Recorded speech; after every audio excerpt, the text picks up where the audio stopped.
You are entering E&C's Pod of Awesomeness.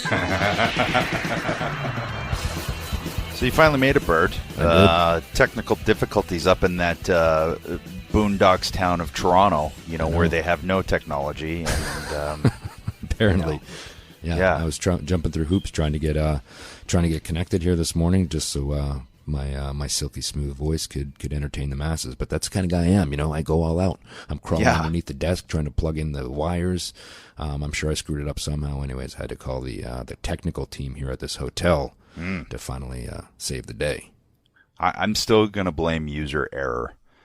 Somehow it's going to be your fault. You managed to figure it out in Regina, Saskatchewan. Yeah. But you're having trouble in Toronto. Well, hey, it's the way it is. But we're here, Bird. You finally made it. You decided to grace us with your presence, so now we can start our podcast. Yes. We can talk. We can do whatever it is fuck we do on this thing. We're about 20 in. We should probably figure that out at some point. Whatever. So, I've been sitting here for 40 minutes waiting for you. So you haven't. You've been sitting here. Yes, I have. 15 max. Not true. Not true. Is that your yes thing beeping again? Yes, it is still. It's again and that's another reason. I'm just surly this morning. I'm cantankerous. I'm a little afraid. Well, let's go with afraid. Right? So you just gave me a bunch of hassle for having trouble connecting, but you've had probably a month to switch the battery in that. I switched the battery, and someone tweeted me. One of our hosers tweeted me that I got to replace the whole thing, and I forget to replace it until I come out here, and I go, man, that stupid thing again. But at least I was here. I was here for them. I was here, ready to soak in their power and endorphins and energy. Yeah. Next time I come, I'm gonna rip that smoke detector off the ceiling, jam it down your throat, and then pull you into the fridge and slam your head in between the fridge. Then I'm going to put you in there, cool your body temperature down all the way, so it's almost at hypothermia. All the way to what? Okay. Then I pull you out, shove your face in the microwave, and turn it on high for 350 till it's crispy. And then rake your eyes, and then punch your nose, and slap your ass. You still want to slap my ass? Yes. So that's you still a week after the fact that you said you want to slap my ass. You want to slap my ass again? Okay. Well, here's what I'm going to do. I want to pull that cord, the smoke detector out of the wall. Take the cords, feed it through your mouth, out your asshole. Use you as a jump rope, and then I'm going to go collect a bunch of snakes off the mountain. I'm going to stitch them together, make a wig out of it. Put it on your head so that they repeatedly bite you, and I'm going to make sure only to find the poisonous ones. When those poisonous sores start to fester and leak, then I'm going to piss all over your face. Why would you want to do that? Your recurring theme is you want to smack my ass. My recurring theme is I want to give you a golden shower, apparently. I don't know what it is. Which one's more sick? That's the question. They're both pretty disgusting. Psychiatrist would have a field day with the layers, like an onion that could be peeled off. Like an onion. Right now, I think what it is we're annoyed with each other. Yeah, is what it is, and we're annoyed with you. We're taking it out on the hoser's ears. Yeah, but do I sound good though? I mean, Matt, do I sound all right? No. You sound pretty good. Oh, you mean your connection? Yeah. Oh, okay, yeah. Yeah, that's what I meant. As a person? It is what it is. So we got SummerSlam coming up this weekend, huh? No, next weekend. Is it next weekend? It's August 20th. Oh, I'm all out of whack. No, that's here next in Toronto. weekend. Yeah. I'm living the life. Been on set all week, acting. Yeah. Did they say live and defeat a look out there? That's a callback from last week, if you remember correctly. See, my memory, I got it functioning this week. I have my coffee. Yeah. You want to talk about any SummerSlam stuff? You want to wait till next week and do that since it'll be closer? We also have NXT Takeover before SummerSlam, and that kind of ties in with our guest this week, Drew McIntyre, who'll be vying for the NXT Championship. That's right, the Scottish fire-breathing dragon. Yeah, big boy. The big boy? Yeah, the big boy. Is that his new handle? Yeah, the big boy. Drew McIntyre. That's menacing. Yeah, I think he's gonna like it. Well, we'll fire that at him and see what he thinks. And if it ends up on the ass of his trunks by SummerSlam, then we know it had an effect. Yeah. The big boy. Maybe he'd now, prefer to put is it on it the front. BOI? I don't know. Maybe he'd prefer to put it on the front.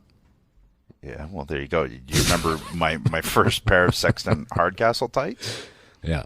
Remember the heart on the crotch, and it said Big Ego. Yeah. I remember it well. Yeah.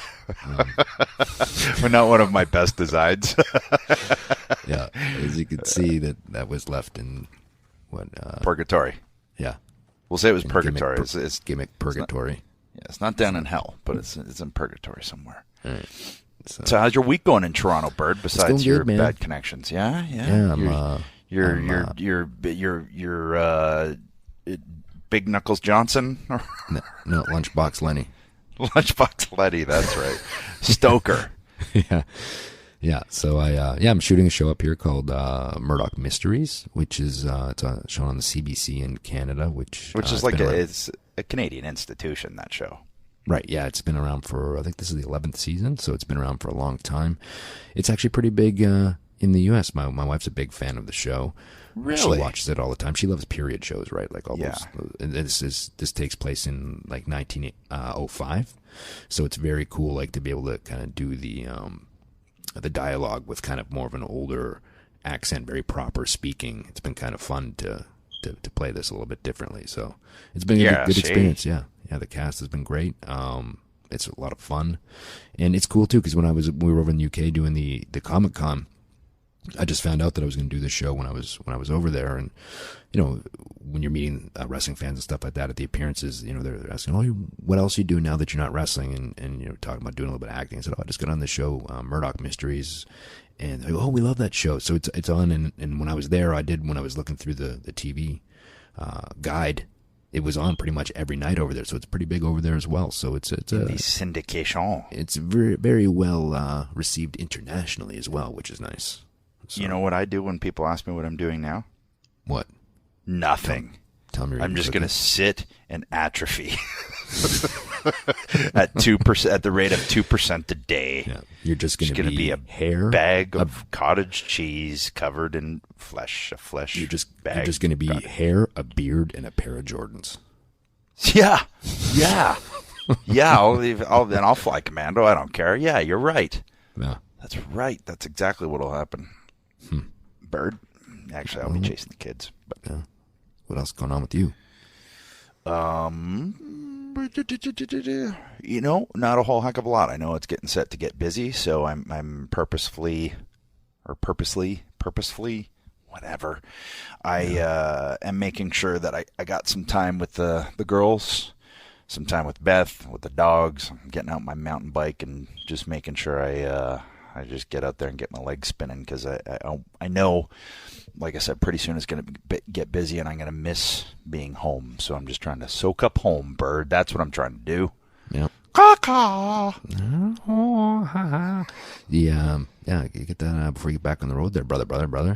Oh, yeah, a little impromptu poll there that old Mega Matt threw up. We got brother. Here we go. Mock Mania and 5-second hosers. What's in the lead, Mega Man? I also like the videos that people have been sending on Twitter. Well, we'll get to that. Let's get to that. The shirt that's in the lead is actually Tommy. Yeah. But I think brother is right behind. Yeah. Oh yeah, Tommy's a shirt too. But then we gotta cut him in, don't we? That kind of sucks. I think it's got to be the E&C Pod of Awesomeness, brother. Oh, and we just use Tommy's name and don't give him any royalties whatsoever. Even better. That's even better. That would be good. All right, that'd be really good. Okay. But he didn't come up with it. We did. That's true. That's true, and everyone just hopped on it because it is just a fun, catchy thing to do. Tommy. And he's seen the videos too. Because I said, "Hey, have you been on the E&C Pod, Twitter thread?" And he's like, "Yes, and I hate it."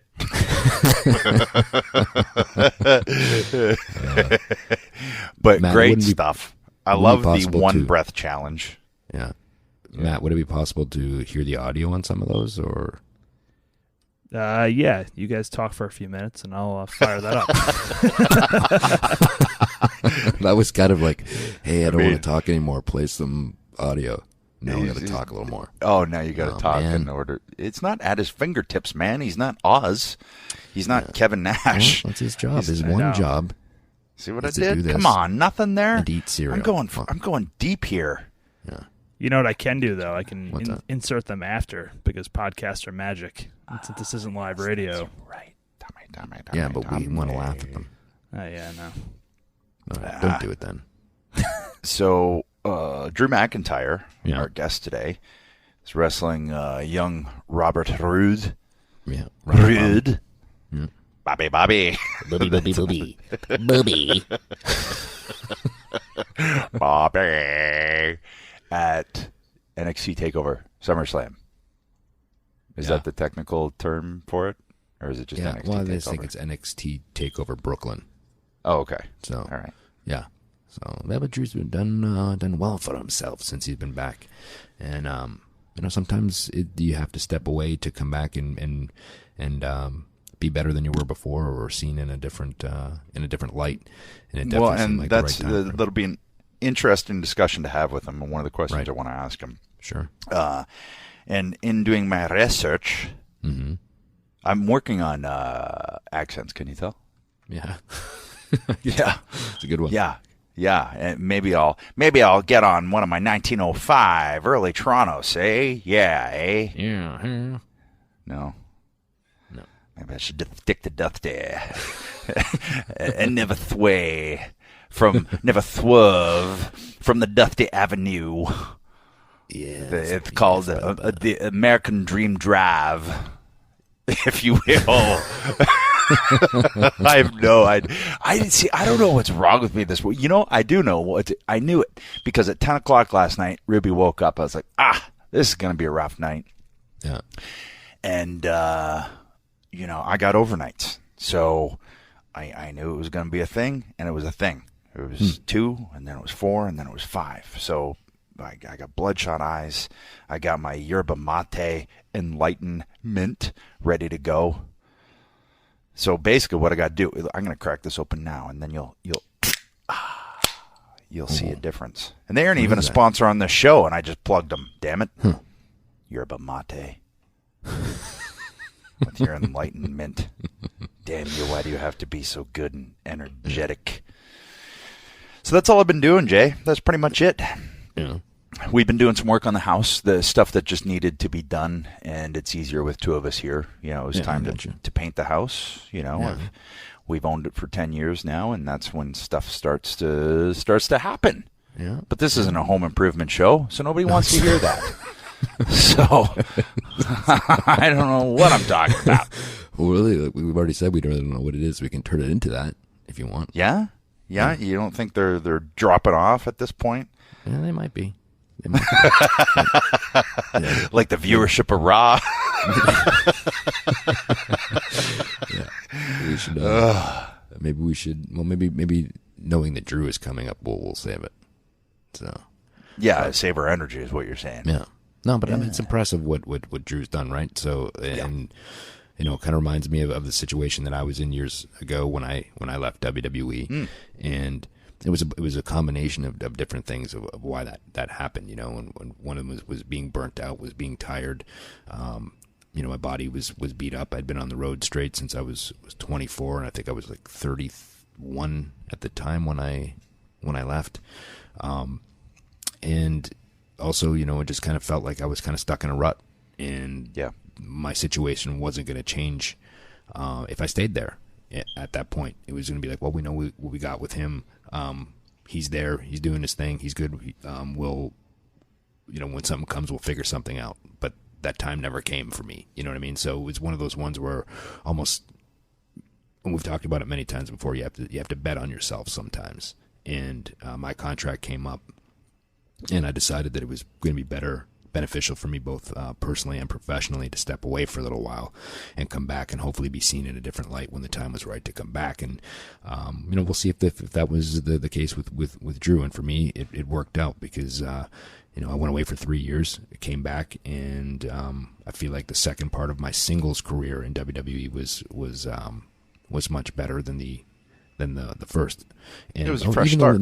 In that first kind of run, I started doing those. I had little TV program that I did with Cena, and I was starting to get these crazy reactions, and and nothing happened from there. I still didn't seem to move up. From there, it was we had one match. It turned into a triple threat with Jericho on the pay-per-view, and kind of got shuffled around again after that. So to me, I was like, well, if I was getting those reactions and put in that spot, and it's still not happening, I have to do something here to change my situation. And that's when I decided to when my contract was up, I was probably going to step away for a little while. Yeah, it's interesting. You get put in partially a main event slot, the reactions are there, and then it still doesn't, the trigger doesn't get pulled, then you do. You have to sit back and go, okay, what can I do to change this situation? Sometimes taking a break and going somewhere else, and almost for both parties, absence makes the heart grow fonder, Right. And also prove that in a sense to prove that you can do that, even if it's on a smaller stage, that you can carry a show, a main event type match. You can get some buzz about you. You can step up your promos. You can almost even branch out a little bit to as far as kind of being your own character in a way. You know what I mean? Like there's not as much parameters on the things that you can say and do. Sometimes that helps people develop as well. They can kind of find themselves and what works for them a little bit easier in that sense too. And I found that when I walked away as well. Yeah. Interesting, Bird. Yeah. Very interesting. Yeah. Did you ever have any thoughts or anything about at any time? I mean, well, interesting little tidbit here that, and I don't even know how much you know or if you even know at all, to be honest, because I don't recall talking to you about it. But I don't know how word gets out on contracts being up and things like that. But there was one point where my contract was coming up, and TNA reached out to me, and you were there. So, they reached out to me and they told me numbers and schedule and all of these things. And for me at that point, schedule was the thing that I was like, well, that'd be a whole lot easier on the body. Because it was getting pretty beat up. Because as you said, it's from like, I started with WWE in 97. At that point, I don't know, it was like 2008 or 2009. I can't remember. Yeah. It's a long time. Now, there was breaks because of injuries, but that was this was my body saying, take a break, dude, and I never did until something broke. Yeah, but we talked about that too, though. Even with injuries, it's still working because you're still going to therapy every day for most of the day, recovering. So that's straight out of surgery too. It's like, all right, let's get right back to it. Yeah. So that was, that and the idea that you were there, those were, and the opponents. I was like, if I went there, there's Joe, there's AJ, there's a lot of fresh things to do. But for whatever reason, from day one, WWE felt like my home. It felt like the place that I'd always wanted to get to. I did those 2 TV matches in WCW against Kevin Sullivan and Meng.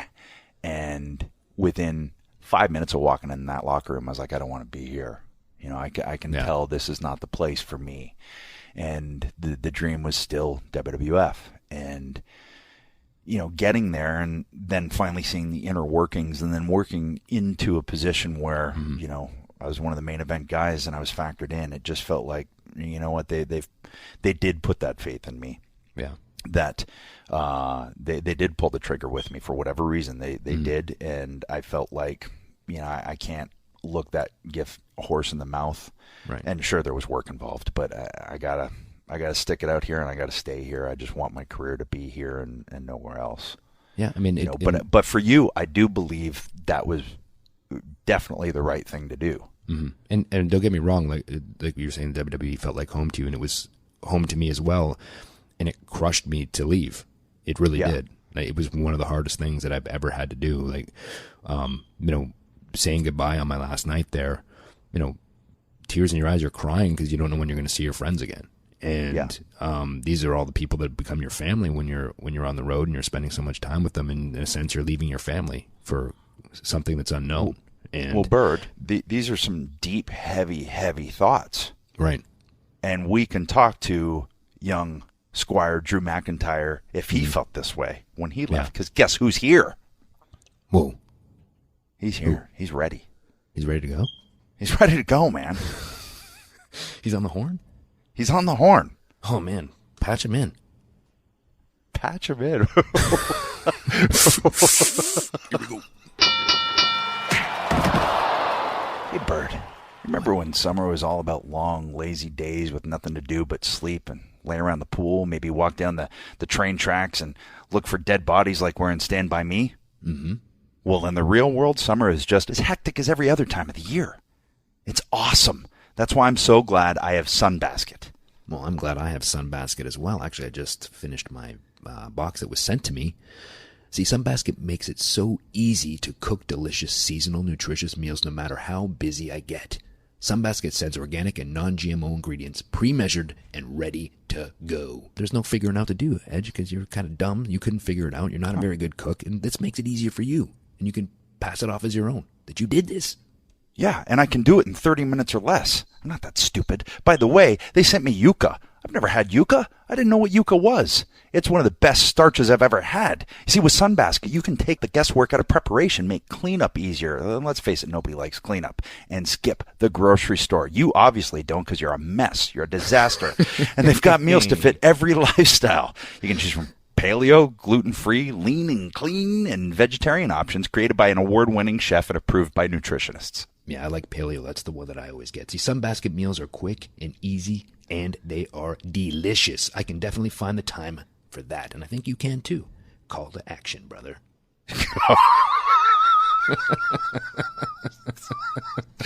Go to sunbasket.com/awesome today and get 50% off your first order, brother. That's sunbasket.com. Don't cut me off, Birdman. I'm on a roll. That's sunbasket.com/awesome to get 50% off your first order. Sunbasket.com/awesome. Sister, brother, nephew, mother, father, daddy, brother. Are you hiring? Do you know where to post your job to find the best candidates? Well, we do. I mean, let's face it, at this point, we're about ready to boot old Mega Matt out the door. And you want to know what we're going to do? We're going to use ZipRecruiter.com, because with ZipRecruiter, you can post your job to 100-plus job sites with just one click. Then their powerful technology efficiently matches the right people to your job, better than anyone else. See, then this isn't anything new, Edge. I've been trying to get Matt out the door since day one. That's why ZipRecruiter is different, though.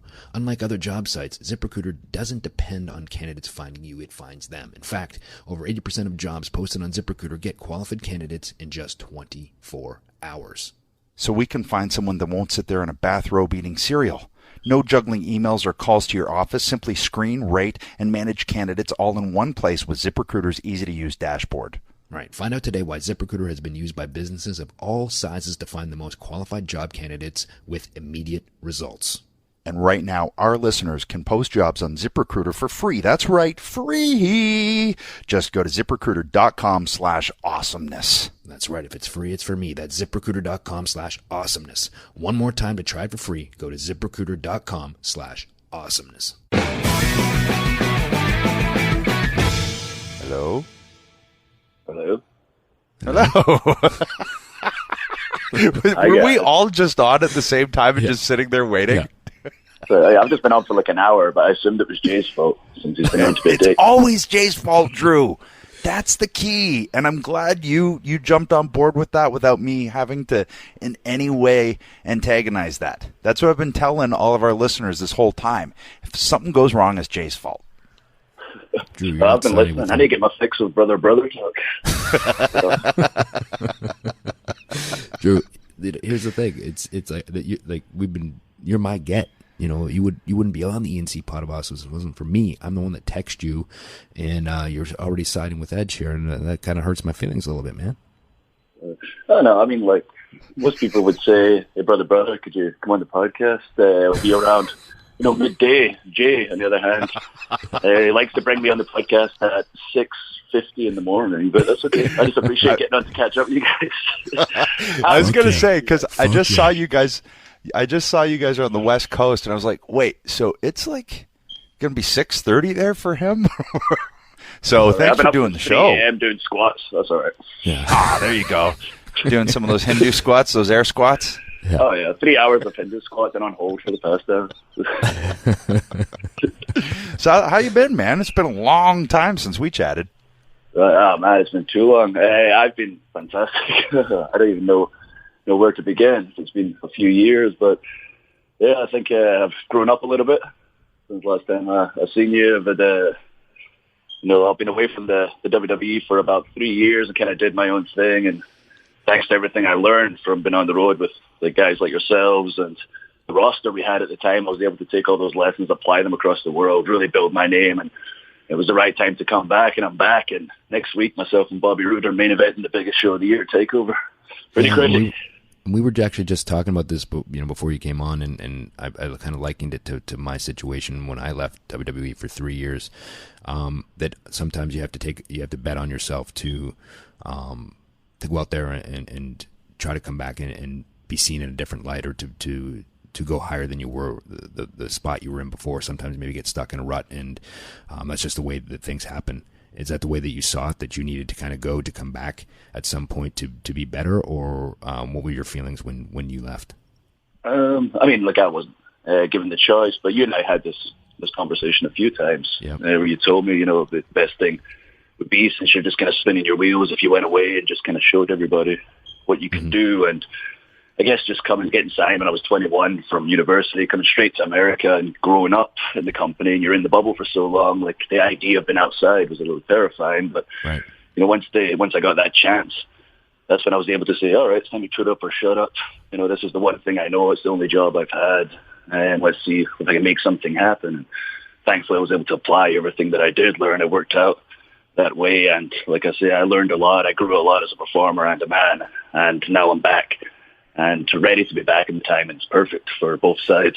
That's one of the things that I was going to talk to you about, because you came in so young, and people don't understand all that entails, let alone if you're 31, but coming in at 21 years old and having, all of these things kind of thrust upon you, and it's what you want. Don't get me wrong. Everybody wants it, but getting it and dealing with it and coping with it and everything that entails, whether that's making sure your taxes are paid quarterly, whether that's making sure all the bills are paid at home, whether that's, maintaining your relationships, all of that comes on board, let alone with what you just see on TV, and you get brought in and you're being called the chosen one and all of these things. Yeah, to be honest, I was just trying to figure out why on earth my laundry wasn't getting done anymore, and what these magical things were, asking me for money called bills. It's like I was staying at my parents' house at university until I moved to America, and that was the first time I moved away from home, and I was like, man, my laundry doesn't magically wash itself anymore. What's going on here? Oh, also, what's a hard camera, somebody, since I work all four sides, brother? brother. So my wife hates you guys, since I grew up around you guys. And bloody, I talk this way, this brother, this brother, that. Just, where did you get this from? I was like, people I grew up around. You guys. It's funny the stuff that you come up with to entertain yourself when you're on the road, and we'd all come up like with this brother stuff and the lingo. And at one point too, I was dead set on bringing back the old school worker light handshake, and I was shaking everybody's hand like that backstage. And so I think that was a little thing for a little while too. I wonder if anybody's carried it on since I've been gone, but it'd be great if you brought it back if it hasn't. I think I might just. I'd love to see people's expression whenever I do it, though. But I think that a lot of people are in on it and just wondering what's going on. So, I thought Drew would have a lot different handshake for a guy that kicks the crap out of everybody. Yeah, that's a bygone era now. Yeah, I work real light, and then there you go, clubbing everybody. Wait, so this is light? This is my light, brother. This is the light. It's cool though. Just in terms, even just in appearance, we're talking about growing up and maturing and getting away in order to do that.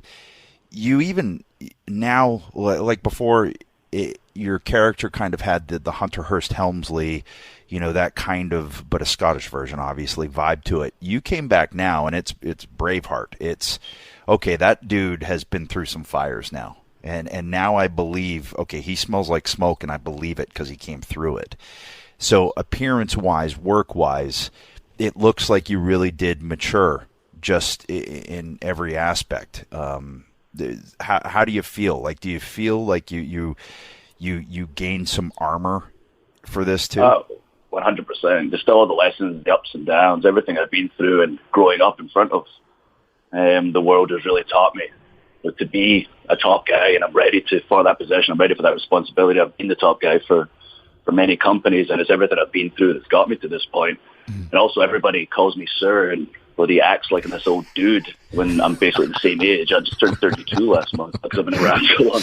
Everybody thinks I'm a late 40s, so I got some time, and like you say, physically, I've been working pretty hard and growing up a lot. And I watched myself back on tape, not that long ago. I remember I was supposed to have a match. I had a match with Taker, but supposed to do something bigger with Taker. And I looked at myself and how I looked back then, and I was like, man, I would not believe that guy against that guy. And then I look at myself now, and I'm like, okay, I get it now. I saw some people like Hunter and stuff, what they were telling me at the time. I see what they were saying and what they saw. I believe this guy, the guy I am currently, and also just mentally and everything all around. I'm just ready for that responsibility. It does, like you say, it takes a lot to be that guy. It's not just what you see on TV. Yeah, I watched back, last night a couple of the matches that you and I had, and I just wanted to kind of freshen myself because I remembered that we work and everything. I remember I had fun, we had good chemistry, but then in watching it back and then seeing where you're at now and just the metamorphosis, like I said, not only from a character standpoint, but just from the physicality, just the demeanor has completely changed. I know what you were going for then and what we were both going for. We were trying to get you and I into an angle. Yes. And I was on board. I was ready to go. For whatever reason, they just didn't go with it. But I do see what you're saying. Like when you were aggressive and even in the Elimination Chamber, you were super aggressive that night, and it was great. It was one of those moments where I was like, yes, this is where he needs to be. But now, with the physical presence and appearance on top of that, that wasn't going to be the case then because you were still a baby-faced young guy. Yeah, I mean, I always appreciate the both of y'all looking out for me, trying to get things started. But as much as I would have loved to have that opportunity in those matches, again, I was just, trying too hard. I just wasn't able to relax back then. Is another thing. As you know, once you finally relax, that's when things start clicking, and then people can feel that as well. And I just wasn't relaxed at all pretty much my whole first run, just on edge the whole time and trying too hard. And if I was trying to get something across, I was really trying to get it across rather than just relaxing and let it come across naturally. That's one of the biggest things I've learned is just to bloody relax. And that's the difference between the guys at that level and the guys that don't make that level. Yeah, it's interesting you said that because it reminds me of a story. I can't remember exactly where. I think it was somewhere in Illinois. You and I got to the arena and I was wrestling you on Superstars, and you hadn't been doing a lot at this point. You were kind of in flux as far as what you were doing, and so I get there and I think we ended up having 15 or 16 minutes. We had some good time for TV, and like I said, it was on Superstars, and I remember I wasn't the happiest guy in the world that I was on Superstars. So I was like, you know what, we're going to go out there and we're going to tear the house down and make it really hard for anybody to follow this match. That's why I loved working with it. And we went out there and I remember we went out there and we tore the house down. We had an amazing match, and I came back and Hunter was back there, and I said to him, hey, he's good. And he goes, no, he is good, but he needs to learn how to do that every night. So going back to kind of what you were saying there, it was, you need. Is that what you feel now that you couldn't get yourself to that level, or you didn't understand what it took to get to that level where you could do that on that stage in a match like that every single night? But it's kind of that way now.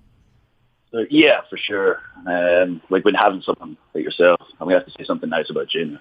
That was some of my favorite matches I've had. I really, really learned a lot, and the fact you were so fired up really, fired me up as well. And I never tried, but sometimes it's like I say, the fact I would try in the wrong way, and it just wasn't clicking. And just this opportunity that I had to be away is when really things started clicking, and then suddenly When it came to each match, I was just relaxed. I looked at the situation. Oh, what's the story for this match? Okay, this guy does this. This guy looks like this. And I was able just to piece it together easy. And now it comes naturally without even trying. And like I say, back then, I had a leader like you. But when I was the leader, I just was over trying and not getting the right story each time. And being able to tell it in a short amount of time. Like these days, maybe 5-6 minutes, I can tell the adequate story. Back then, I would try and shove 6 billion things in the match nonsensically rather than trying to get across the best advertisement for the segment. Right. The key thing you mentioned, man, is just relaxing, and when you're relaxed out there, everything flows out better. Even when things are supposed to be frenetic and intense and off the rails, if inside this is the way it's supposed to be, and you're leading that that train, and you're relaxed inside, it's all going to work. I remember it was a SummerSlam match, and I think it was Nexus against Team WWE or whatever. And I remember Bray, who at that point was Husky Harris, and he had me in the corner, and he was doing this thing, and he was just like all fired up. And I looked up, and I was like, "You better breathe, kid." Huh? Yeah. You better breathe, kid. And he was like, "Huh? Oh yeah. Oh, okay." And he stopped and took a breath, because it can, if you let it pull you, man, you're going to forget, and then all of a sudden, I haven't taken a breath for a minute while I'm running spots, and that I did that a lot. Dangerous place. Like I remember incidents of just blowing myself up or just getting too excitable. Like I remember one time in SmackDown, and I know your troubles now actually, of when you would do the spear and you would want to get to the corner and then get your moment and get the crowd up, but guys would feed up too quick. And I fed up too quick one time. And these days I do my Claymore kicks on the corner, and I do a little stamp routine, and I do kind of similar to your gimmick to get the crowd fired up. And when I see people feeding up too early, I just think of that moment when I get up too early for you. So because I was just not relaxed at all. So then do you go over and yell at them the way that Ed yelled at you? I never yelled in the ring like you, Jay. I'd always say in the back, "Hey, man, just milk that a little bit longer." Yeah. But yeah, and that even is that kind of, it's that fine line, because if you take too long, then you can lose them too. Mm-hmm. So it's when you find that with someone, and it's like, oh, okay, they're turning at the perfect time. This is great, bam, and so you'll definitely encounter both when you do something like that, and I'm sure I stole it from Sean, so I'm sure he did too. I've got the luxury of working with Sean at the moment. How's that, by the way? It's mental. It's absolutely mental. If I've ever got a question, or if I'm unsure about something, I just ask Shawn Michaels, the best whatever. But when I came in, I've been fortunate. Just I had a few opportunities that I could weigh up where I was going to go, and thanks to the past few years' work.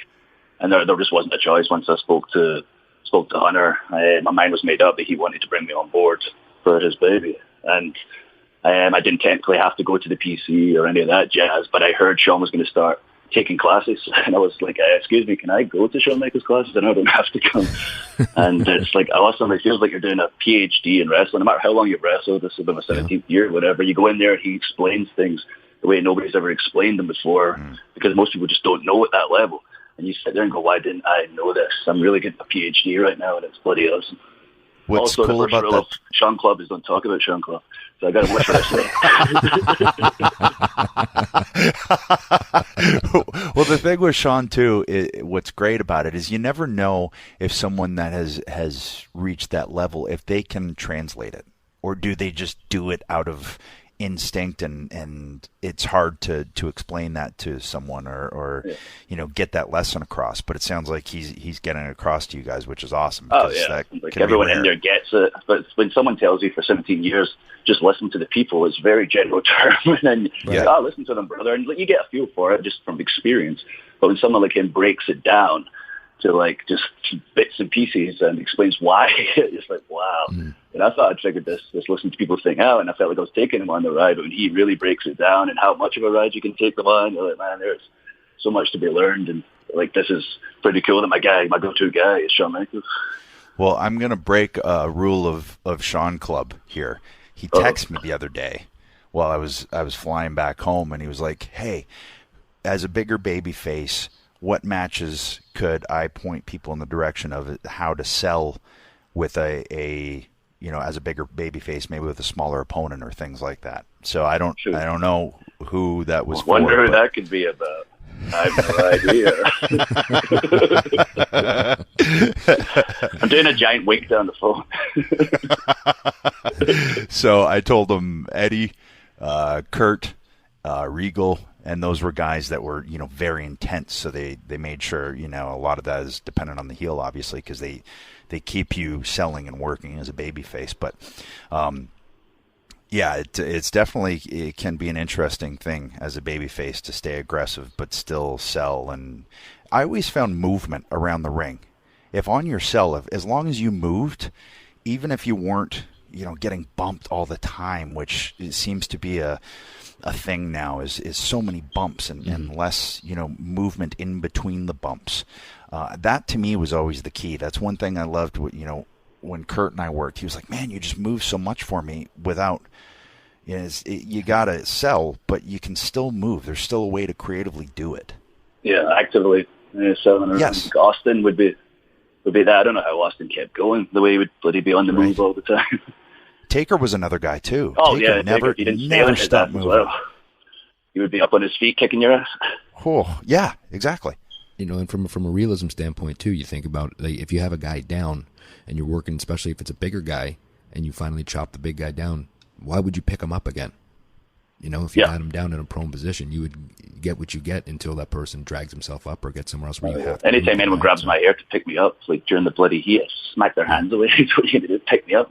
But he's throw me into a buckle, and I'm slid with my boots on. Got those lifts, brother. I'm 6'7", 260. Why don't you just pick me up? Yeah, that's a perfect use of brother right there. I got my list, brother. Oh dear! I don't know how much swearing I'm allowed to do. So many other J-isms that. So I've got to watch. We got to watch what I say. I need to write a sign on the wall saying, "Remember, you're in WWE again. Watch what you say." Yeah, we can get away with the swearing if you don't want to. We get it. Yeah, we've had completely PG shows, and then we've had some where we just say rotten things we're going to do to each other, and I enjoy those parts. Bad places. Enjoy the singing as well. Like Jay was singing "Back to Good" in the UK, and I brought it up to Darren yesterday. Rico, he was like, "Oh yes, that's pretty Jay." And I was just pissed because I didn't know what song it was, and I wanted so badly to join in the song, and I couldn't. I didn't know it because I don't know my Britpop. Evidently, really? I thought in Canada they were pretty big. Like most of the UK Britpop seems to have made it over to Canada. Even S Club 7 and the likes, I guess, were big in Canada and never made it to America. I was just on the road at that point, so I was probably just had the same things over and over jammed into my ears. Did you guys know that there ain't no party like an S Club party? Because an S Club party don't stop. No party like an S Club party. I tried to wear that into a promo recently, like an NXT somewhere. It was the UK during the UK tour. Yeah. And I think EY actually was one of them. I was I'm going to work this in somehow. I thought there was no party like an S Club party, but NXT is the biggest party. That's great. Nobody knowing except a few bloody older people, the same age people. I saw your promo last night in LA, which I really dug. And I even said at the beginning, like the Scottish fire-breathing dragon. I was like, oh, that's good. I have no idea where that came from. That was it's a great visual though, and it's cool. Like Corbin's doing the wolf thing. You're a fire-breathing dragon. I like it. Thank you. I might actually use that now that you've brought it up. It literally came out of my mouth. They just asked me, "Can you go out and kind of chase Bobby away and do a promo?" And you can see me if you saw the footage of it. I didn't really have much to say. I was saying, "Bobby, come here," and he just went through the curtain and went, "Okay, then I guess I'll just deliver this message." I know you can hear me, and just kind of ad-libbed it, and it just came out, and I get myself fired up for the go-home. I learned it since his promo class back in the day. That strong go-home, and then just kept ranting, and that Scottish fire-breathing dragon just came out my mouth out of nowhere, and I felt back, and Nicky Starr, my fellow Scott, was just "Oh, I'm a fire-breathing dragon." But that's when the best stuff comes out a lot of the time. Austin created the what thing on an answering machine, on Jay's answering machine. Yeah. You never know where that stuff's going to come from. And then Jay said the next week you heard him go, what? TV. Yeah. And they're still doing it. Yeah. Oh, they're still doing it 100%. Like, I feel like so bad sometimes when they really start laying it on people. Like, I would have run on sentences, I'll do whatever because I don't really get it that bad, I guess, but sometimes it can be brutal if people are clearly reciting their words line for line. Again, it's relaxing. If not relaxing in the ring, that was a struggle. When it came to promos back in the day, like I was just like Captain Wooden and trying to remember my words, and clearly in my eyes, I was trying to remember my words. These days, I'm very comfortable.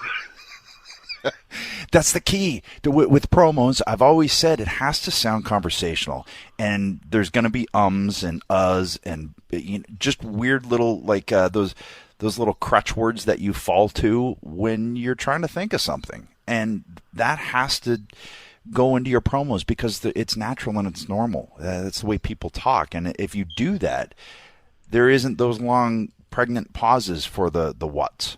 Because people, like you said, know you're reciting a script that's been handed to you by some little dude, 100%.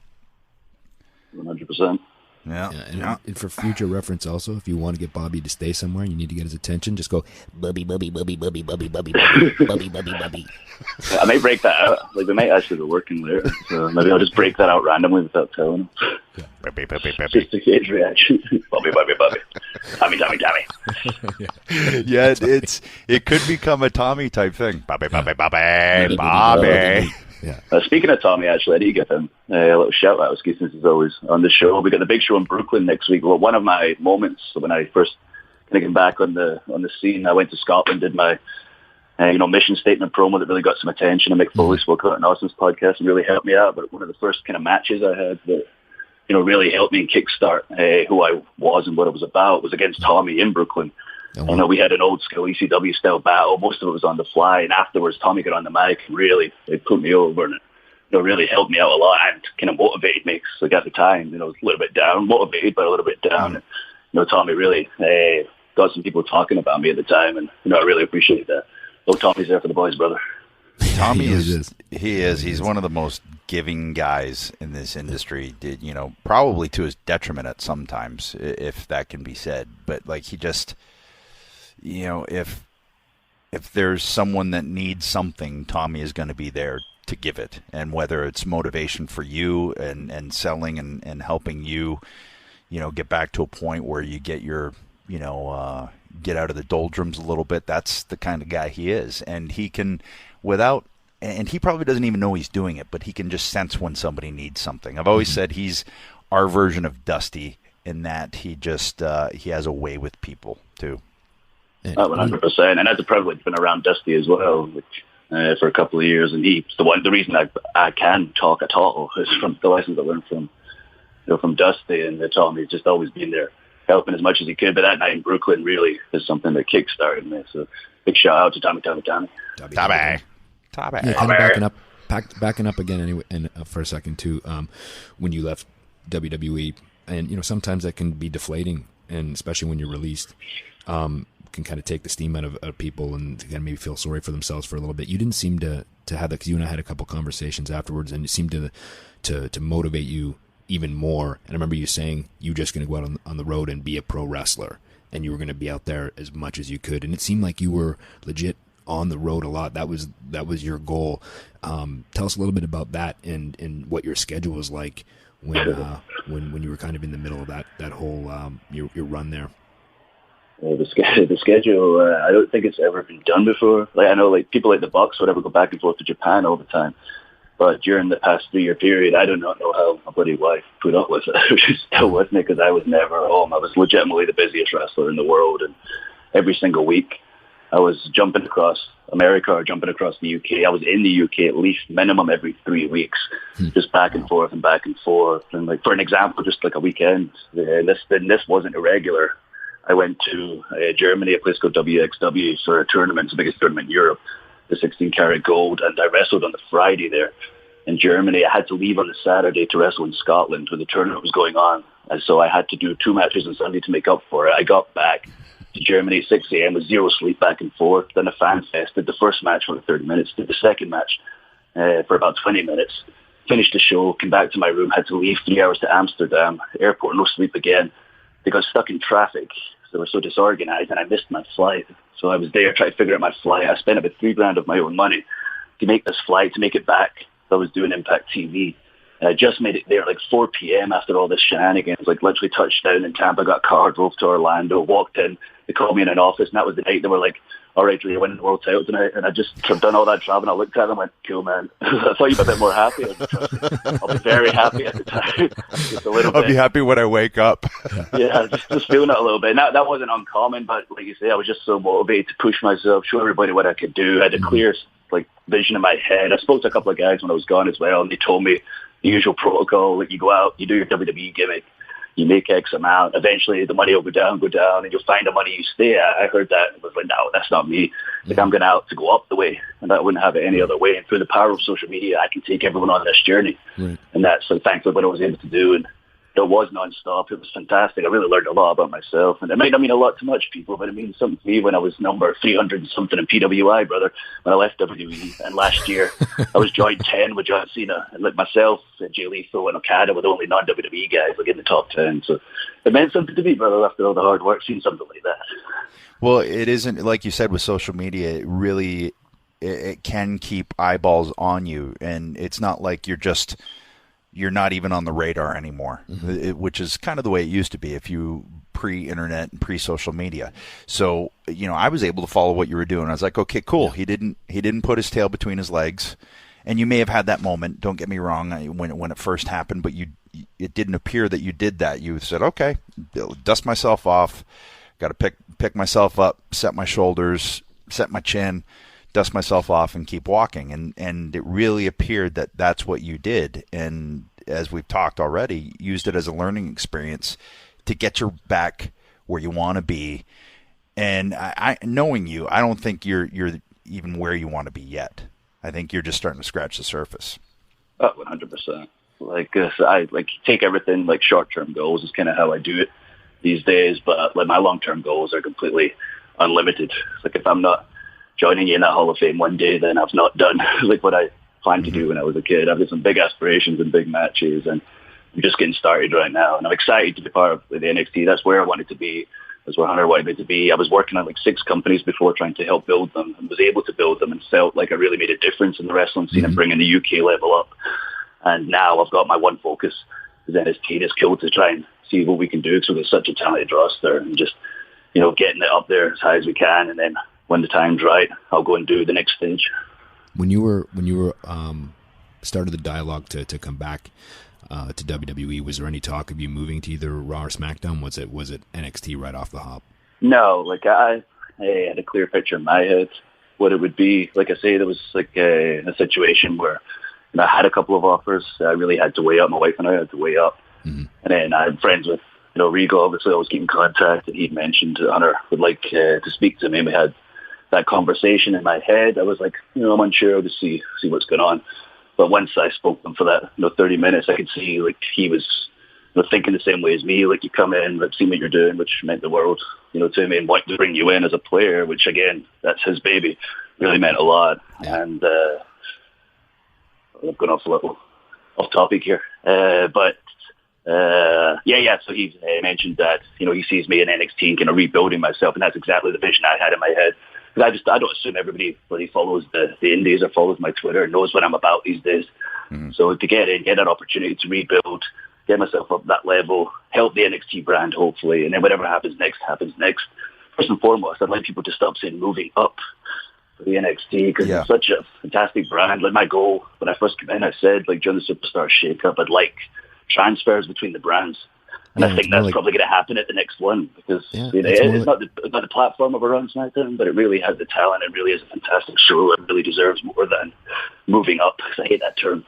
Yeah, rather than being seen as a feeder system. Right. Yeah, exactly, because it's not. It's like its own unique brand with its own unique fans. Anyone that comes to the show can feel that. Mr. Belding, for example, came last night.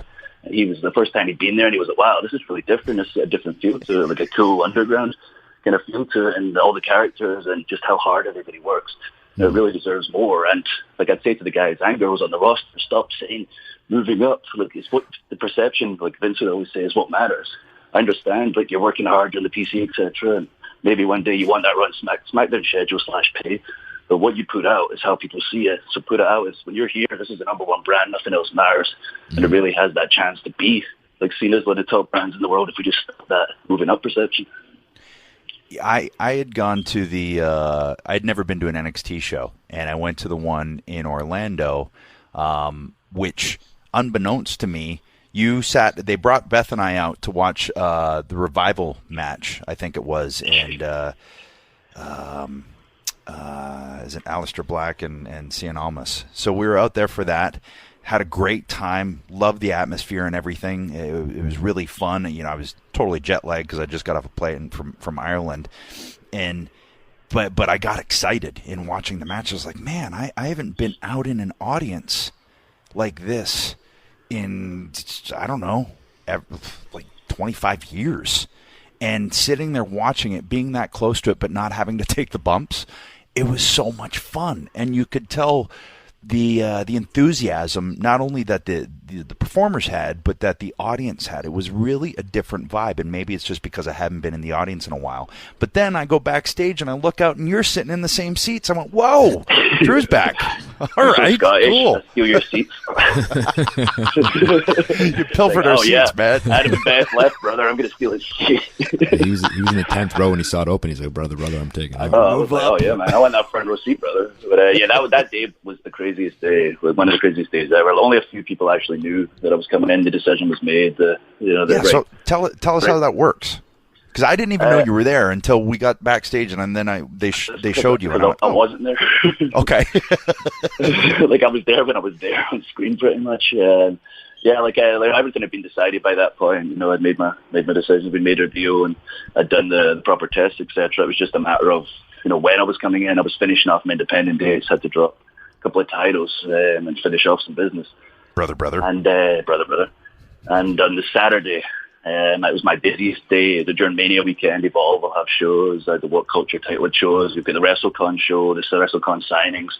And that particular day was my longest day. I had a signing at 8 in the morning. Then I had a show. Then I had a radio interview for Busted Open. Then I had the big Evolve show for the new title. They'd made it at night, and I was contacted during the day saying tonight's the night, by the way. And I was like, whoa, I got a busy ass day today. We got to figure something out. So, like, thankfully, Gabe Sapolsky runs Evolve, and we're close, and he's got a good relationship with WWE. He's still there working with NXT, actually.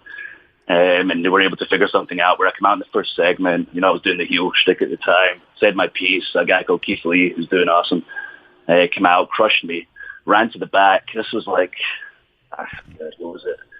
It's 8 o'clock roundabout, and I raced to the car because the show started late. Like, ran past everybody, jumped in my car, drove to the Amway, which in WrestleMania traffic, as you know, is bloody terrible. Yep. Orlando traffic's terrible anyway. So then I get to the Amway, and my missus is waiting there. The wife's there with the suit that she had to drive back to Tampa to get. She jumps in the car. We fly in the back. And Kristen Altman's there to race us to talent relations. I'm half in the shower, half out, and she's trying to dress me and brush my hair. And they're like, all right, Drew, you'll be up in about 10. I'm like, okay. So I'm throwing on my clothes, and then they're racing me straight to the seat. And I literally got to the seat, didn't even consider what was happening until I sat in that seat, relaxed for a second, and thought, oh, my God. I hope they make some noise. Like,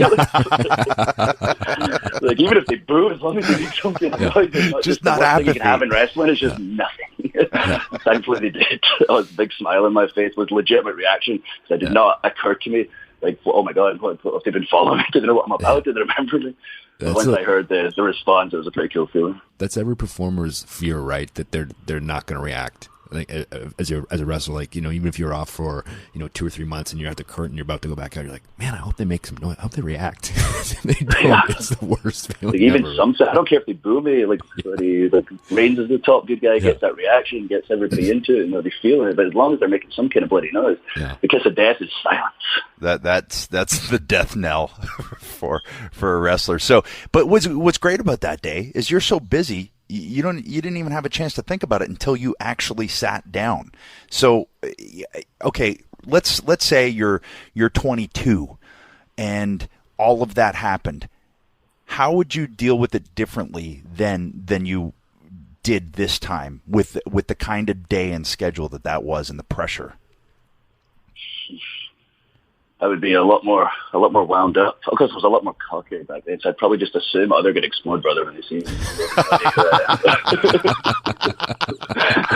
But I would be like, not so good mentally like, during the day. I don't know if I could have dealt with it. And then after the fact, rather than these days, I've had my crazy days. I've experienced them, and there's the experiences. I tell my wife all the time, like, I'm the most boring guy in the road, and I didn't used to be the most boring guy in the road. I'd probably have a crazy night out after, which doesn't really happen anymore.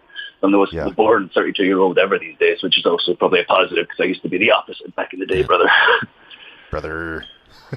But, I mean, and again, that goes back to you're 21 years old, you're on the road, you're on TV, you're, famous within the industry, and that's a lot. And that's one of those responsibilities that I talked about, and being able to deal with everything that can come along with that.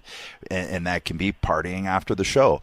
So you're married, you're happy, and that is so essential too, to being a foundation to keep all the plates spinning, all the plates up in the air. Well, I think too, in tell me if I'm wrong, Drew, but in your case, you come in at that young age, kind of put into what looks like it's going to be a predominant position, being called the chosen one and these sorts of things. And you like you said, you're kind of young, kind of cocky, thinking, hey, this is the way it's going to be my entire career. And I don't want to say get complacent, but you just think this is the way it is. And then I just assumed that was normal. Like I was the fastest ever guy on TV. I came to America, landed in OVW for the last 6 months, and they just needed a body in the ring. The writers were there who came like once a year, twice a year to OVW, and they just needed somebody to roll around with one of their heels. And a new kid just jump in there, and they had me roll around, and they had me cut a promo. And then the following week, I got a call when Howard Finkel used to do the call, telling me I was coming on the road. And I was just like, all right, this is normal. This is just what happens. And then I talked to Paul Burchill, who told me it's not the case. Like Paul was like, no, Drew, this is not normal. This is why everybody suddenly hates you. Okay, brother. But so I was just going with the flow, just assuming it's normal. I used to have MySpace back then, because I was at university 3 weeks before that, watching wrestling on TV, drinking with the lads, and then I was on SmackDown 3 weeks later, pretty much. Like, it was maybe 3.5 weeks later, I was on TV, and my MySpace requests exploded. I was like, man, I'm so popular, brother. Never put two and two together. Millions on TV or whatever, and just, this is normal, brother. Just like going with the flow and just thinking, what's normal, what's not normal. That was a good thing about getting away as well. You kind of get a perspective, what's normal, what's not normal, because you grow up in the bubble, like, you get a different idea of what's normal and not normal, for sure. Yeah, the wife had to smack me in the head a couple of times to drink, but you can't act like that in public or say that in public. Yeah, it's one of those things, you get desensitized, and especially if it happens for you that fast. I think, Randy was another guy that was kind of thrust in that position as a young guy, and kind of the world's at your fingertips, and it can be such a slippery, precarious place to be. It's where you want to be. Like I said, don't get me wrong, but there's just so much that is involved with that if you're not careful, it can just, a snowball becomes an avalanche. Yeah, 100%. I feel like NXT helps that as well these days. Just it's a more seamless transition.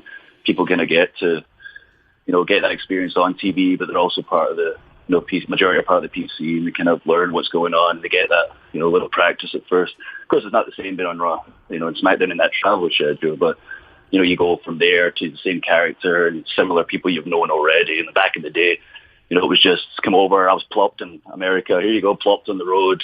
Where he's sitting in catering, seeing you guys, and like, Taker and Vince walking around, and crapping my pants, not knowing anybody. Mm-hmm. And then I go to FCW. Then they bring me up as a different character, and then you're restarting again. I think the way they have it now, the way Hunter has it with the NXT, makes a big difference. Just to relax and getting to learn those things, and they're taught those things as well, so they don't make the same mistakes as people back in the day did, because they didn't have a system like NXT. Mm-hmm. Yeah, it's interesting because I've always said they should have a class to help people with the transition in, and a class to help transition people out of the industry. So just to get ready for life and how different it will be after the fact, and have one to let people know, okay, this is roughly what you can expect.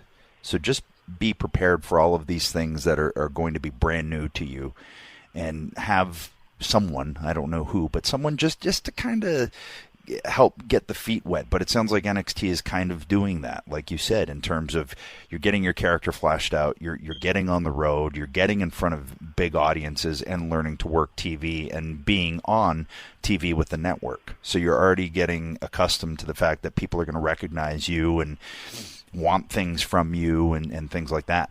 Well, I think, too, what's important, like you're saying about the NXT being able to flesh out the character-driven stuff, it's hard sometimes to do that on Raw and SmackDown because it moves so fast, the week to week, and sometimes you just don't have the luxury of if something's not kind of catching on, and even just a couple weeks, sometimes things change real quick, but it seems that it's a little bit more at a slower pace, in a good sense, on NXT for both guys and girls to be able to kind of figure out their character and what works and what doesn't.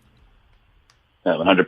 That's a huge difference maker. And I know how fast it moves because so many hours and hours and hours of unique TV, and the last thing they're thinking about. That's why I never drive myself crazy and was never bitter about anything, because I understand that and I understand the world doesn't revolve around Drew, because it's happening with a bunch of people just because of the nature of the company. And that's why I knew NXT is the perfect place. Hopefully I can help the brand, but also I'll be able to reestablish myself with the kind of pace and that's traditionally done in wrestling rather than the super fast pace of a Raw and SmackDown and the 16 other shows.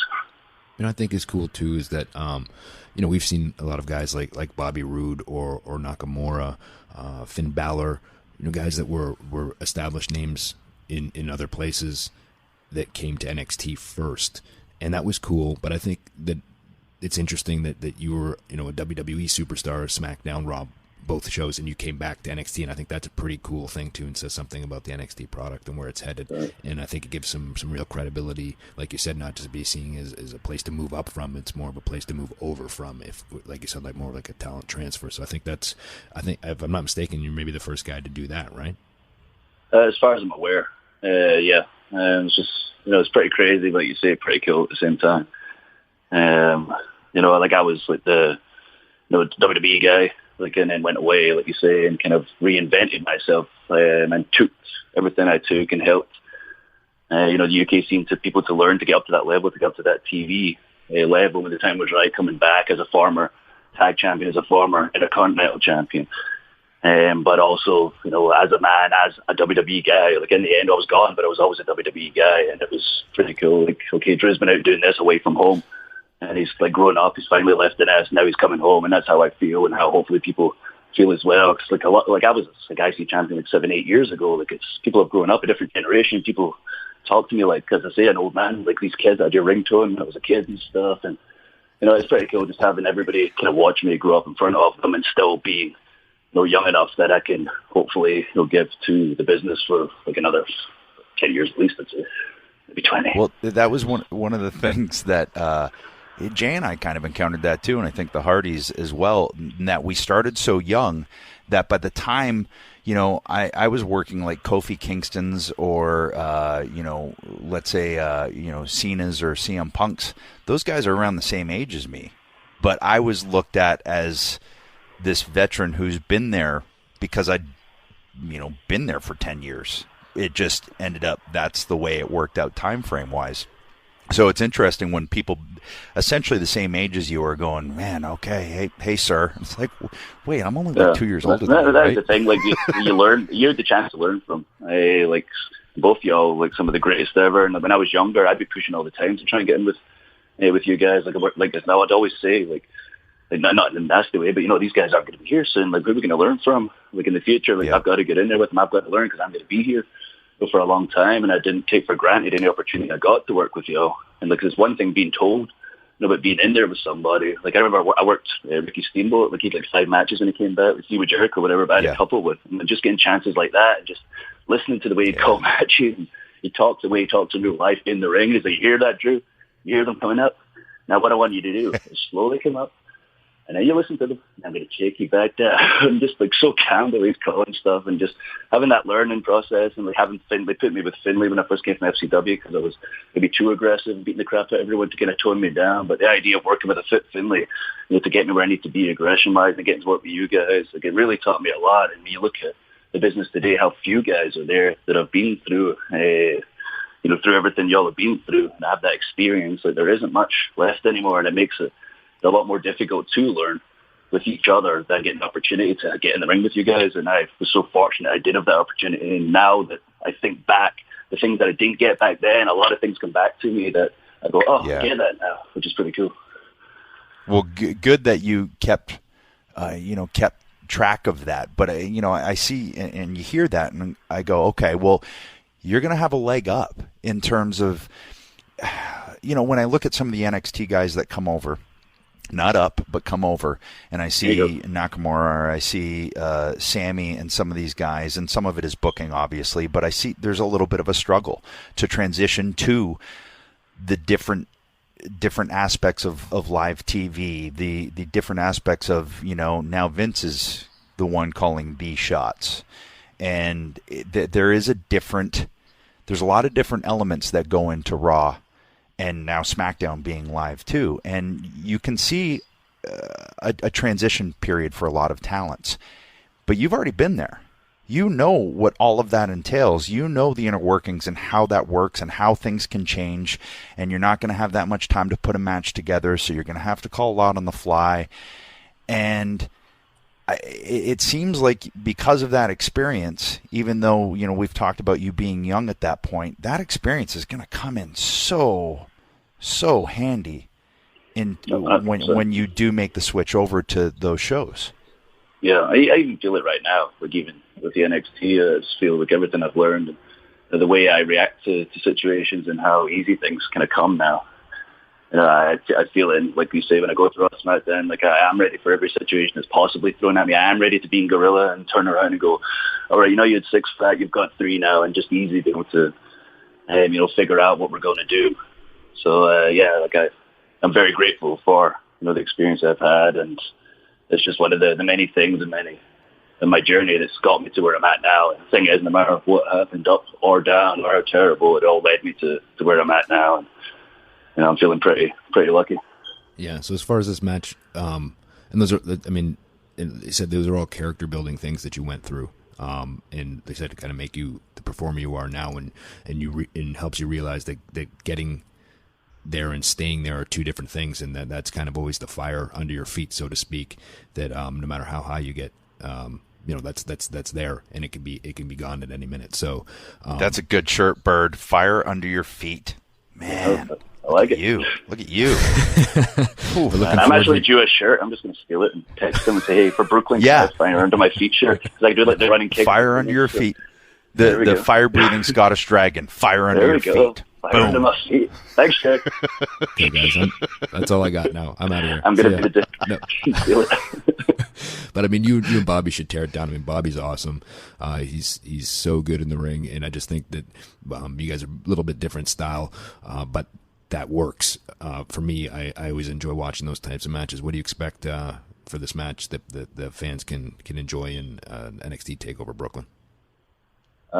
First off, Bobby is unreal. I've had the chance to get in a couple of times with him, and just when it comes to timing, and his timing makes my time in selling a lot easier, because that man knows exactly what he's doing, which is fantastic. But when it comes to the Brooklyn match, the way I look at it, everything I've went through in the journey everyone's been on with me, this is my opportunity. This is the platform that I've been envisioned in my head for the past few years. Like I always picture things in my head, like how I'm going to get there and what I'm going to do. And I used to do it when I was a kid, and I used to say I'm going to go be signed by WWE, and no one from Scotland had done it. Then I did it. If I set a goal in my head, I usually get there, and I envisioned being on the big show at TakeOver, getting the big match. And this is the opportunity with the perfect opponent. We'll have the right amount of time, and whatever anyone's watched me doing, whatever matches anyone's seen me do, I guarantee this is going to top everything, and Bobby and I are going to pull out stuff, we've maybe never seen from both of us, and I guarantee a spectacle, 100% beyond guarantee, an absolute spectacle. So I'm really looking forward to it. Awesome, man. It's the crowd's going to be insane. It's always fun to watch those shows and see what everybody kind of brings to the table for those. The whole card is awesome as well. That's the thing. You get such driven people around you, such motivated people around you, and you can't not be fired up. The whole card is so strong in all the takeovers. The goal is there's a show the next day, and we don't want that show to be able to top us. That's why that friendly competition is healthy for everyone. I think too, and it sounds like this is something you've learned too, is you can be a motivating force in the locker room and a motivating positive force. And that is one of the things that I learned in order to be a leader with that company is that you can be a positive influence and a positive, like, okay, you can be like that guy. And that's the template that I want to use when I get to the top. You know what I mean? That is so key. Like, you know, I would always look at Taker and go, look at the way he conducts himself. Mm-hmm. All right. That guy is a leader of this locker room. You don't see negativity. You don't see he goes out and he busts his ass and he works hard and helps people and kind of pays it back. And I always found that was such a huge thing because I've seen the opposite of that too. And that to me is not. It's a cancerous kind of vibe in the locker room, and you see guys that weren't like that, but when they get to the top, get like that, and that's lame, you know. And I think we can all think of people like that. Mm-hmm. But the real ones that stick it out and stay there, don't take their ball and go home, those are the guys that are there for a reason. Their work ethic and just a mentality. And it sounds like with everything you've been through, that when you do get there, that's the mentality you're going to have. Yeah, and that's something that I take pride in whenever I can help anybody or help better this business. And that's something I don't take for granted. And like you say, like watching somebody like Taker, when I first came in, like it was clear this is the guy that runs the shows, cool as a cucumber. He'll watch every damn match, no matter like when he's on or whatever pain he's in. He'll be on that monitor watching, and then you'll see him kind of like limp around and like, man, what's he going to be like when he gets out there? Is he okay? And then as soon as he gets out there, the light goes on and you wouldn't know if there's anything going on. And works his arse off, and then he's always there to give advice that I didn't get at the time, which drove me crazy. But now I get, like, don't play a bloody wrestler, be a wrestler. And I'll be like, I don't understand. I'm out there wrestling. What are you talking about? Finally clicked one day, and I was like, oh, my God, I get it. All these things Taker was telling me.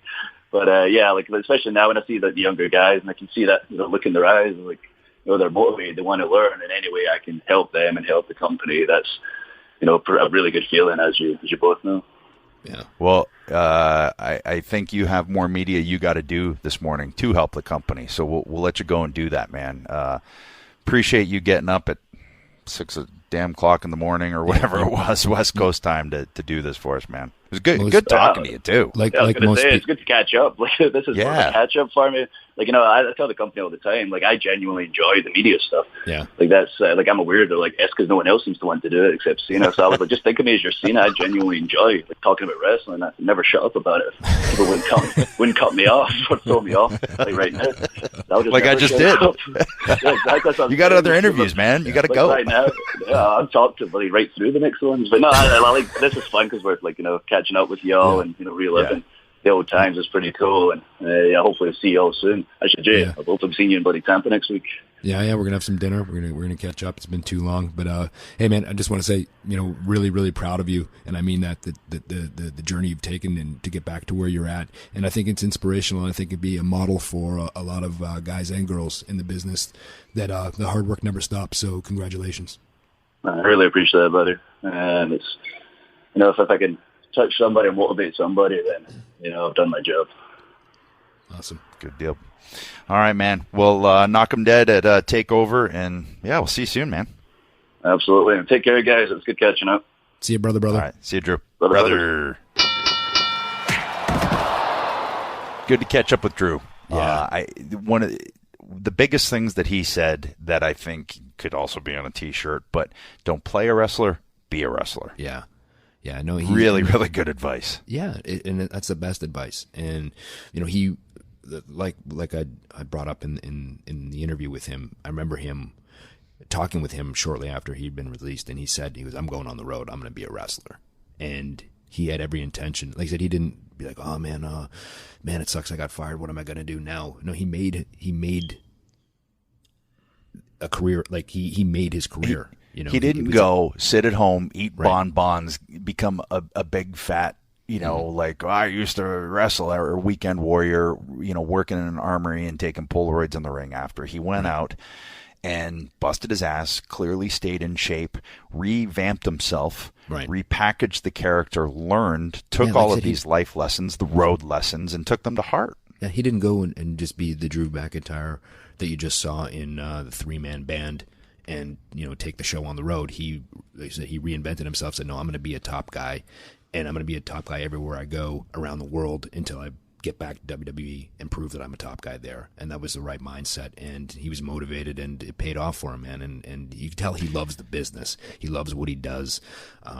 And, that happens a lot for guys that are true fans of wrestling from childhood.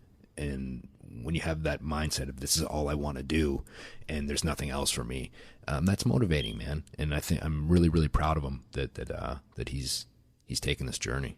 Well, I always liked Drew. I always liked the fact that his ears and eyes were wide open, and he's grown up. But I think what you said there, and I want to bring this back, think of the 3-man band. Mm-hmm.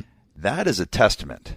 Right. If there is any other testament to the idea that perseverance in this business, stick-to-itiveness, as they say, or chutzpah, as Vince would say, it just slug through it like you did. Go somewhere else. Get a fresh start. Get fresh eyes. Get fresh legs. And come back and look at them now. Heath is plugging away too, right? I mean, you learn something Heath never left.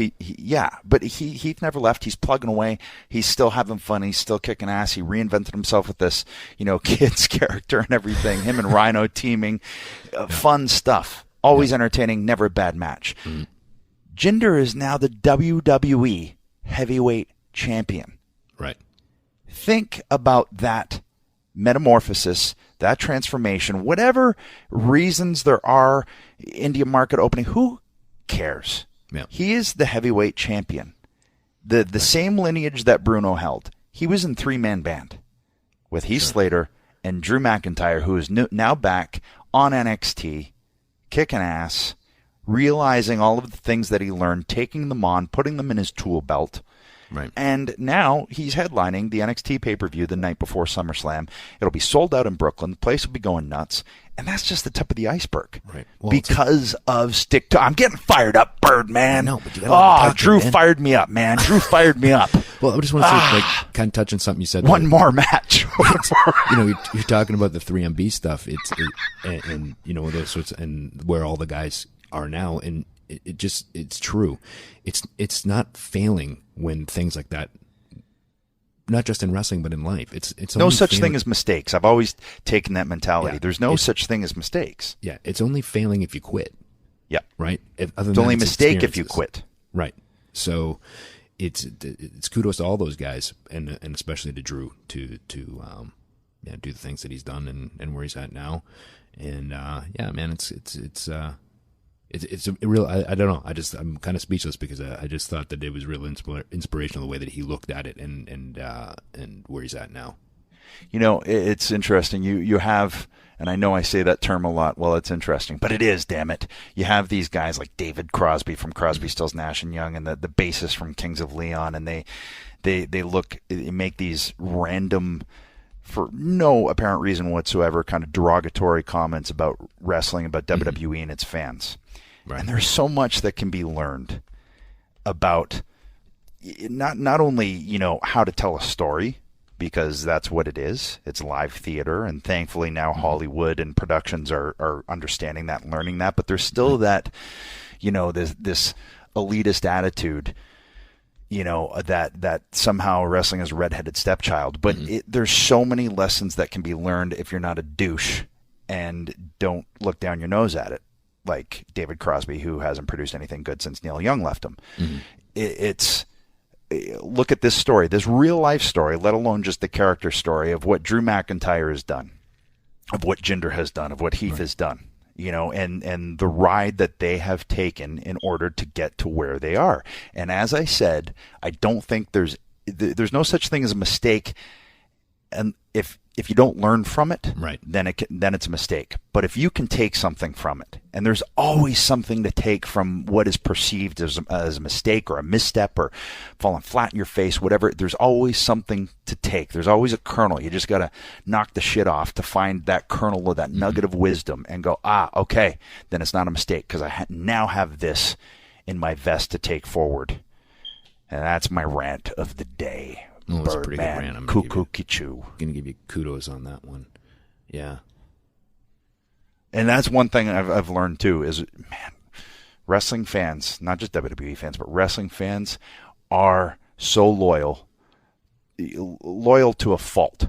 You know, they will pick apart the product, but they support it. And when anybody else tries to pick it apart, man, oh man, I saw this David Crosby thing, and I saw the responses like, oh, dude is getting roasted, just ravaged. I'm sure he doesn't give a crap, how about but the still, fact that he didn't even know it wasn't WWF anymore? I mean, that right? just shows you right there. It's like, come on, man, you go take another acid tab. Probably is. Go talk about Joni Mitchell albums. Like, come on. Or the Kings of Leon dude then apologized. Did he? Yeah, he got roasted too, and then he was like, "Hey, I'm sorry, I was joking." Okay. Okay. Yeah. Oh man, that's funny. Yeah, and all you need to do is point at a guy like Dwayne to go, yeah see? Or Dave, yeah. Dave. Look at the stuff John Cena's doing now. I mean, yeah. It's insane. Look at me. Look at me. Look at you. Huh? Look at you, Bird. Here, I'm acting. You're up there. You're Moon Dukes McGee. You're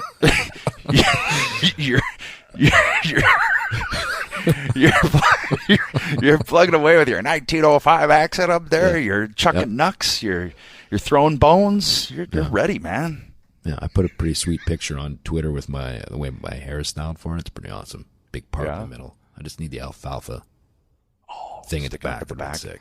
I'll be Spanky. Yeah. And look at you. You're a little bit of weight. I mean, come on, man. One thing I will say with the Vikings thing, that was, like you with this, it's interesting because it's an accent, it's a period piece. That's a different, beast. And different challenge. It's been so much fun. Yeah. And there still is a little bit of that, I don't know where you got your drama chops from. Was it from WWE? There's always that question, right? When you kind of blow the doors off of something with a performance and people are still a little bit like shocked.